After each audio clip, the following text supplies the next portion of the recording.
Welcome back from that break to Aso Morning, and as I did introduced, we will go straight to the interview segment this morning. And ladies and gentlemen, help me to welcome into the program Comrade Emmanuel Igbini, a political analyst par excellence. Good morning, and it's good to have you join us. Good morning, a pleasure. Of course, we will be talking about the developmental strides of the FCT administration this morning. If you recall, as far back as 1975, moves began to relocate Nigeria's capital from Lagos to Abuja for a number of reasons. Part of it, of course, overpopulation in Lagos, lack of land for expansion, and of course, fear for security, and of course, the need for neutrality of a capital city.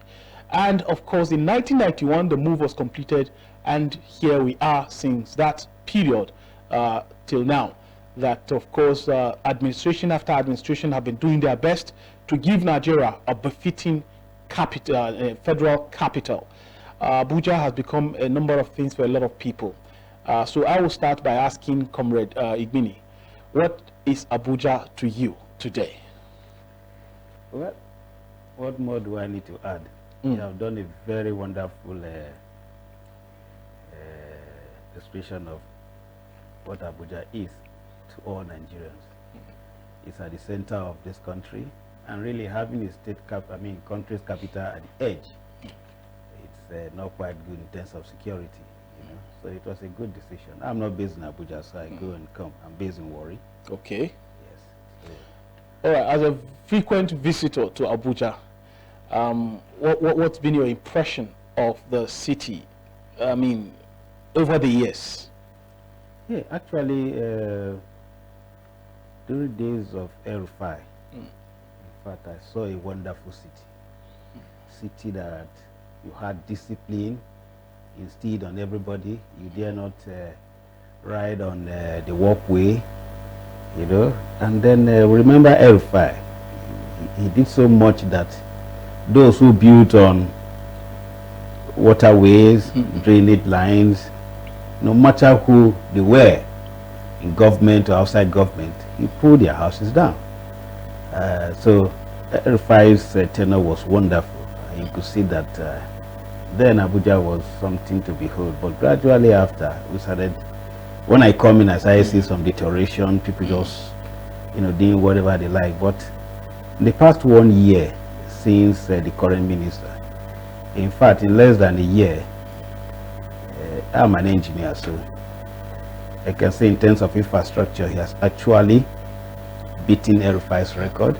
That is the truth. In terms of roads and all this network you see. And I'm quite pleased with him. I'm talking about the current minister. That is Barrister Ezenwoye Wiki. Exactly. You know, so for me, I'm a very close friend of his.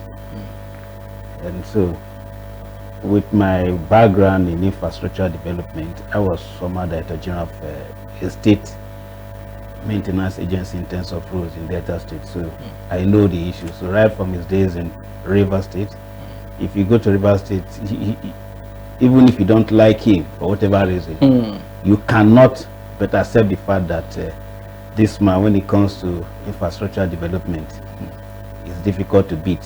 And he brought that same vision and mission to FCT, and we're all seeing it. Some days ago, I went towards Karishi, because a friend told me that that area that is fast developing, one of those, what do people call it, satellite towns? Yes, satellite towns. And that the minister went there to see for himself, and that he's determined to connect that area to Karishi Road. God bless you. So I was quite excited, because the complaint before then was that, oh, it's only concentrating on the city center.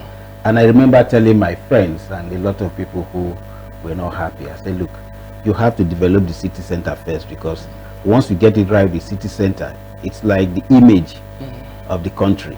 You have foreign embassies here, visitors flying in. So when they come and see, say, this is a beautiful country capital. So they go with that impression, because hardly would they go to the satellite. Then having done that to a large extent, it is now time to also now attend to the satellite towns where vast majority, I'm very sure more than 80% of population of Abuja, they are in. You're very correct. And you know, El-Rufai then actually focused on this satellite. I remember we hear him, see him on TV. And so that is what the current minister has done. So I went there, and the first day I saw him on that inspection, I was very, very happy, and I told him this is great.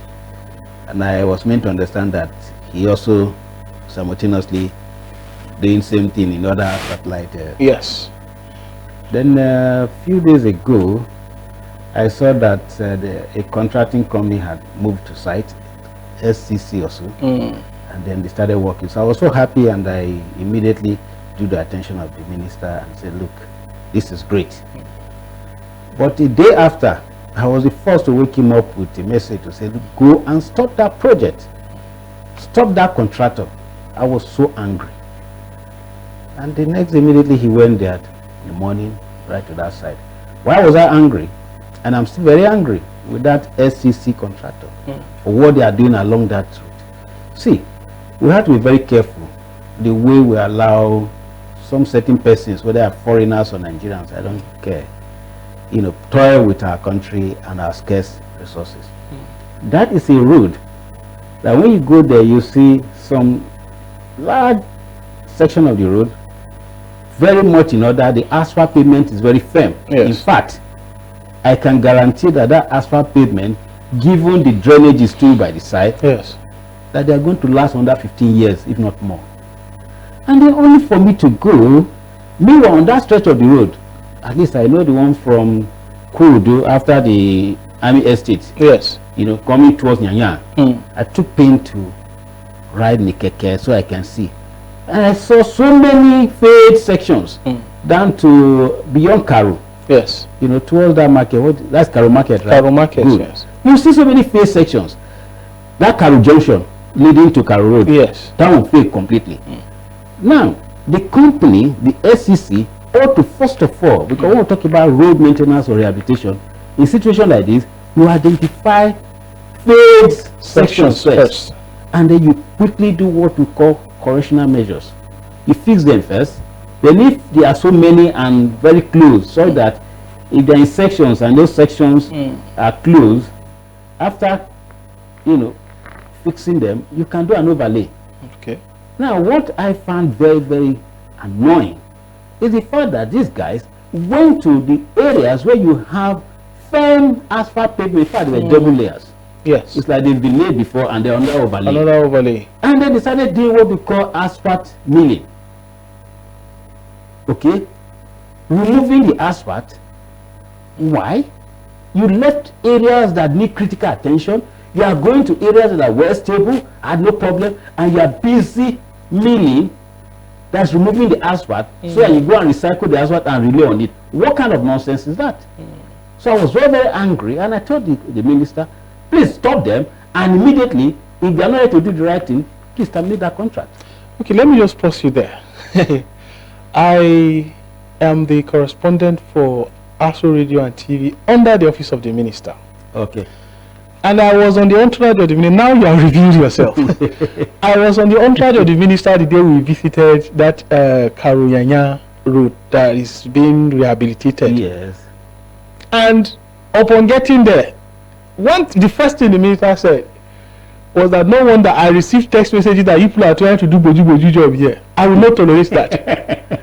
So this is the man behind. You actually around that, what do you call it? Angwang Gede or so. Yes. I drove past 2 of you that day. And I told you I don't drove past. Wow.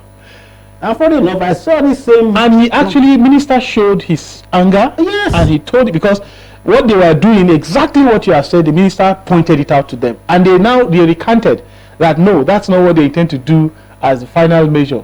That they are just trying to allow traffic flow. So that's why they left those parts that you are talking about that they should have correct. And the minister said that is not acceptable. They should better know that he knows what he's doing. Good. That people are observing, and he also is observing. The road you are talking about, SEC, it's bit from Apple roundabout to Wasa district. That is passing through Gudu, passing through Apo Mechanic Village, Oh, all okay. down to I Asa. actually wanted to go up to that same, but I was told that it's that far away. So It's far away. It's very, very far. Even that mind. too, the minister of course expressed his disappointment and unhappiness with the contractor who had promised that he would deliver the project in May. And the minister just laughed. He said, well, you have to put it in writing so that you commit yourself. Now, of course, from what you have said already, you have been following developments in the FCT. And so I would like us to take it part by part. In terms of infrastructure, you've already started. And you've given us an overview and your impression of what the minister is doing regarding infrastructure. Which is very critical. Very, very critical. And let me, if you don't mind, yes, please. On that same stretch of the road, because I believe that probably that is the same thing happening in other satellite. Okay. Yes, for the satellite towns, all the 6 area councils have 2 rural routes that have already been flagged off, and construction is ongoing. Okay. So in fact, there are some that are expected to be commissioned at the end of this year. Are they fresh construction or like there are fresh? No, there are fresh construction. Most of them are fresh constructions. Okay. But for like the one in Kuje, that one is rehabilitation, and we saw what they did. They actually scraped the entire road. But of course, the one they are doing from the express, that airport junction in Kuje, all the way down there, in fact, that's the most outstanding project that a lot of people are wondering, how did this man achieve this? Because it's, I think, a 6-lane road. Wow. Expansion, you know, it used to be single road. Okay. So they have completely abandoned that, and it's a 6-lane, 3 here, 3 here. Yeah, and that work now has progressed tremendously. Yeah, that's good because I have a friend, one of your senior colleagues in the media. He stays there. Okay. In fact, I've also engaged the minister about that case. They are very happy with what he's done there, but the only thing is that they've been asking for compensation so that they can relocate. So I've been engaging the minister. I want to use the opportunity to also appeal to the minister publicly, even though I can do that privately, so that because the price of things are no longer as they used to be. When you talk of compensation, is it in Kuje? Yes. Kuje area. There are some houses. Yes, but I want to believe that those who are entitled to compensation, the minister made sure that compensations were paid even before contractor moved to site. Anybody who is calling for compensation now, I doubt if the minister will pay any attention, because there are people who they build on places that they were not supposed to build in the first place. So only those who actually have genuine cases have been already compensated by the Department of Compensation and Resettlement. Okay, that's a good feedback, and I believe what you're telling me. So back to this road, because I need to make this point clear. Please go ahead. From Nyanya, yes, I don't know the extent of the contract. I think it's the extent up to Nyanya Junction. Yes, it does. Good. They should start from that Nyanya, that flyover bridge. Yes, they should. You see, one thing about road maintenance or rehabilitation, it takes time. So most of these companies avoid it. It's easier to to do a fresh road than because it means you have to identify, and then you do regular cutting, and then you go to the next one. It takes time. So most of these big companies, they avoid it. Like in my state, we have what we call the labor agency that we actually copy from Marwa of Lagos to then. So I was the IT general, so I know what I'm talking about. So what they need to do is identify. If you go around most of this pavement, there's what they call crocodile cracks. Okay. See some cracks like that, you know. So we call them crocodile cracks. They are to identify these ones, treat them.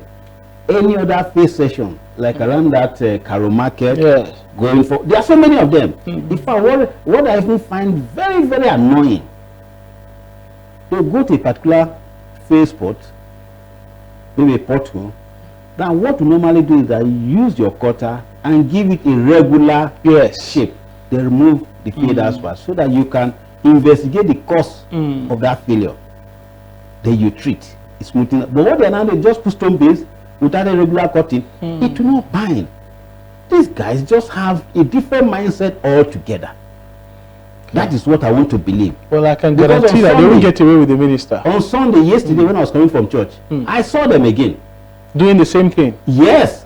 Just after that Winners Church. You know Winners Church? Yes, I do. Jukwe. Yes, Jukwe, yeah. They were on the left-hand side. I was with my brother. And I said, these people, it's like they have it, they already made up their mind to do something wrong, and that I will not allow it happen. Because our brother is determined to make sure that every kobo spent is well spent. Because what I do most times is that I go in public transport, and even this morning I was coming, I was just listening. Inside the vehicle, it was an issue. The people were still angry. See, look at what they are judging. See them. Just swear the road. Just swear the road. They just want to chop money. And I told my brother, the minister, I said, no, we shouldn't allow it, because rather than people being happy, they are now angry. They are now seeing us accusing you and the contractors of wanting to just. That's not Minister Wiki. I know. So you see, but that is why I need to now continue to tell him. And that's why I came on air to also say it. That look, this SCC, God bless you, my brother. It is either they're ready to do a good job, or they should get out of that place. They should pack out. You can't do a thing like that. You go and begin to mill asphalt, asphalt pavement that is firm. I'm telling you that with my experience and knowledge, those sections that they have gone to mill at, right from second gate, you know, that Army Estate, yes, just coming towards, in fact, you just take the straight. It's annoying. Yesterday I even took photos again. Why do you do such a thing? Why? Maybe they're trying to minimize costs, no, to maximize they're trying profits. To be smart.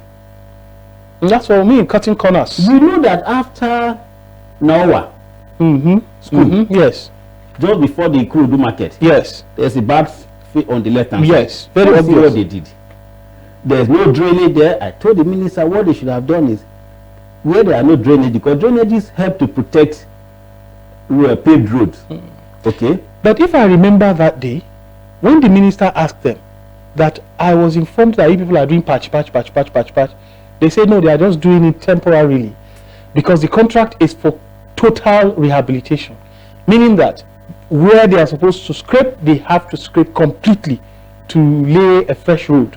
So I don't know if probably what they are still doing is temporary measure. No, what they are doing is wrong. It's wrong. It's wrong. So you don't think that what they are doing is temporary? And it's not that I don't think. I know. Okay.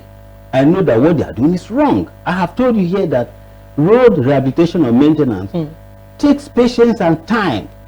So a lot of people, a lot of this company prefer fresh road. You don't just do all your earthwork, stone base, and then you put your asphalt paver and then it rolls. They gave the minister 8 months to complete that project, see, including street lights. What they should do first, let me repeat myself, and I've told the minister, they should go and identify those phase sections, do proper cutting to regular shape, okay, fix those ones first, all. Then if you go along that same stretch of road, you will see that there are so many parts that either drainages never existed or they have collapsed. Go and fix the drainages, the collapse end. Once you have done this, then if you want to do an overlay, no problem, do your overlay. But please don't insult our intelligence. Don't do that by going to mill asphalt pavement that is firm. Asphalt pavement can last up to 25 years. There are some roads I did in my state in 2012. When you go there today, you think that those roads were paved just yesterday. And I know that in the next 10-15 years, they'll still be there. Due to the quality. So let nobody come and tell us, because I've been hearing somebody, a minister, trying to come up to say, oh, asphalt pavement, oh, it's a waste of money, it does not last, it's concrete pavement. I have told him several times, don't come and insult us, please. It's not true. I was going to actually ask that, because the Minister of Works, Senator Dave Umahi, has been very, very consistent in saying that going forward, Nigeria will say bye-bye to asphalt and will now be using concrete for our roads. Now, thank God I have an engineer who has been there and is still there. What's the advantage of using concrete as against using asphalt? It's more expensive. His argument is that it lasts longer years. Longer. We are talking about cost analysis. Okay. And it's not easy to maintain. Okay. And the idea he brought forward I found so ridiculous, with due respect to him, is creating the impression that all our roads now should be concrete or solid pavement. How? Why? Like in Abuja here, your soil formation is firm. Okay. In fact, in some places, they will not even bother using what we call cross stone or stone base, because the sub base is already to withstand the load on it. It's unlike where I'm coming from, the Niger Delta. Okay. You know, where we have marshy environment, and so you can be talking about solid pavement or soil stabilization. Okay, so that you can have something similar to what you have here. So to come up and create the impression that everywhere should be solid pavement or what you call concrete pavement, I said no. I know that thing, that push led to what? Hike in cost of in fact, I see so many states now doing that, and when you see the kind of what they call the solid pavement, I begin to wonder what is all this now. it will collapse. They are not doing it well. I mean, I did so many roads. If you go to River State, you still have roads. Bayelsa, they are not concrete pavements. Look, my brother, even in those marshy areas, swamp areas, where you have very good drainages, because they serve to what? Protect the main carriageway. They are like embankment, apart from taking away. Once you have those ones, you put your shafts and compact very well. It will start. Compact, it will start. Let nobody be deceived. And from that place, and I tell the governor, I say, you can't be hiding under this cover and say, oh, we are our terrain, that then you just. Okay, but let me ask this: in concrete, doing concrete, I mean asphalt rather, is there any of the material that is imported? Bitumen is imported. Yes. Okay, but for concrete roads, for concrete, everything can be gotten from here, right? From within the country. That's like what? Like what my colleague, the Minister of Works, proper concrete pavement requires iron rods. Do you have now? Okay. Well, I thought we are sufficient. The one they did in Lagos, the one Dangote did in Lagos, you know how much spent on those huge tonnage of iron rod alone. Okay, so to do concrete road, you still need iron roads. Sure. Reinforcement. Wow. Reinforcement. I mean, just go and, after this program, please just go to YouTube and check. And you wait for this, the quantity of iron rod imported by Dangote company to do that Lagos or Supreme, whatever they call it. But I thought we have the Ajaokuta. Are they working? We are supposed to have, you see, there are a lot of things that we are not doing right in this country. We ought to, first of all, before you start talking about concrete pavement, we'll have either Ajaokuta running or Delta Steel. Yes, Delta Steel in Alaja. Oh.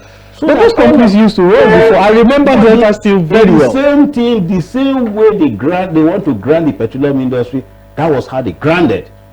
It was during Obasanjo's time. They never sold Ajaokuta to some Indians as scrap. Wow. Meanwhile, when those Indians came, that's where I live, they did not invest anything.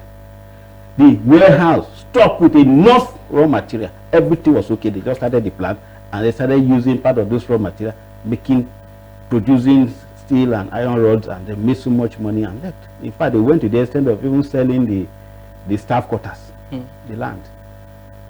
And that is why some of us, I'm also for the petroleum industry, and that's why I told former President Obasanjo, your decision to attempt to even sell a bit of digression, to sell the refineries, that it was wrong.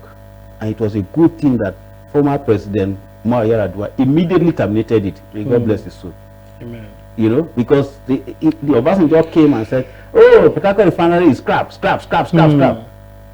And he sold it to Blue Stars, which had Dangote, Otodela, and maybe some of their colleagues. Until Yar'Adua said, no, you can't do that. So this is where we go. That's why I tell the Minister of Works, don't be talking about concrete pavement. We are wasting huge foreign exchange for your concrete pavement push. All right, comrade, because of time, just in the way of rounding this conversation, because this has been like a very smooth flowing convo that I didn't even look at time, that we have eaten deep into our time. But as a way of summarizing this conversation, looking at FCT under Barrister Ezenwanye Somwiki in the next 3 years, what should FCT residents and Nigerians be looking forward to? We're proud of having a city or a capital of a nation that is what it in terms of infrastructure development. He doesn't joke with it. He's in fact, that is, he wakes up and sleeps with infrastructure development in his mind. I can tell you that. Then the second part I want him to look at is human capital development. You know, I've been in touch with him concerning Aso radio and TV, about the human capital and all those things. And I can assure you that very soon, this your station, both in terms of infrastructure and in terms of human capital development. Because my own is, the first day I came in, I said, so you mean FCT has its own radio station? Yes.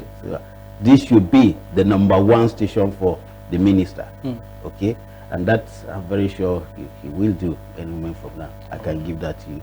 Great. Then in terms of security, he doesn't joke with security. He doesn't. But again, let me quickly say that as a minister of FCT, please, it is a wrong impression that he should be held responsible for any security challenges. You can't have an FCT where you have the commander-in-chief of the armed forces, all the service chiefs, everybody here. The United States minister will not be the one to guide to make sure that the life of a general, retired or serving. How? I have brothers who are, especially those kind of security lapses that happen in the border towns between FCT and contiguous states, like Niger, Nasarawa, Kogi.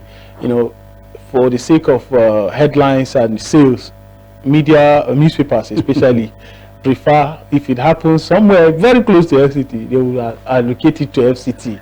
And that has actually been beefing up the insecurity, quote unquote, of the nation's capital. Any attempt to compromise the insecurity of FCT, it means we are threatening, we are allowing our nation to be triggered. This is where the president and commander-in-chief is. This is where the leadership of National Assembly, the leadership of the judiciary, everything is here. The power capital of the country. It should not be left to the FCT minister, whoever it is.